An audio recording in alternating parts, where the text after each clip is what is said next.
ತೆರೆದ ಕೊಳವೆ ಬಾವಿಗೆ ಬಿದ್ದು 6 ವರ್ಷದ ಬಾಲಕಿ ಕಾವೇರಿ ಮೃತಪಟ್ಟ ಪ್ರಕರಣಕ್ಕೆ ಸಂಬಂಧಪಟ್ಟಂತೆ ಜಮೀನು ಮಾಲೀಕನನ್ನ ಪೊಲೀಸರು ಬಂಧಿಸಿದ್ದಾರೆ.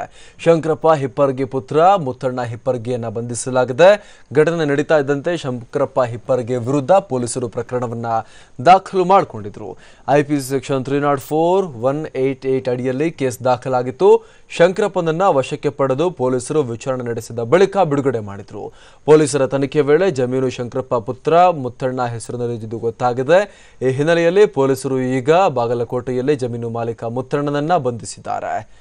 ಏಪ್ರಿಲ್ 22ನೇ ತಾರೀಕು ಸಂಜೆ ಬೆಳಗಾವಿ ಜಿಲ್ಲೆ ಅಥಣಿ ತಾಲೂಕಿನ ಜೊಂಜರವಾಡ ಗ್ರಾಮದಲ್ಲಿ ಕಾವೇರಿಯ ತಾಯಿ ಕಟ್ಟಿಗೆ ಆಯೋಕೆ ಜಮೀನಿಗೆ ಅಂತ ಹೋಗಿದ್ರು. ಆ ವೇಳೆ ಏನಾಯ್ತು ಅಂತ ಎಲ್ಲರಿಗೂ ಕೂಡ ಗೊತ್ತಿದೆ. ಕಾವೇರಿ ತನ್ನ ಅಕ್ಕ ಮತ್ತು ತಮ್ಮನೊಂದಿಗೆ ತಾಯಿಯೊಂದಿಗೆ ಅಲ್ಲಿಗೆ ಹೋಗಿದ್ಲು. ಆಟ ಆಡ್ತಾ ಕಾವೇರಿ ತೆರೆದ ಕೊಳವೆ ಬಾವಿಯೊಳಗೆ ಬಿದ್ದಿದ್ಲು. 54 ಗಂಟೆಗಳ ನಿರಂತರ ಕಾರ್ಯಾಚರಣೆ ಬಳಿಕ ಕಾವೇರಿಯನ್ನು ಜೀವಂತವಾಗಿ ಹೊರತೆಗೆಯೋಕೆ ಸಾಧ್ಯ ಆಗಿರಲಿಲ್ಲ.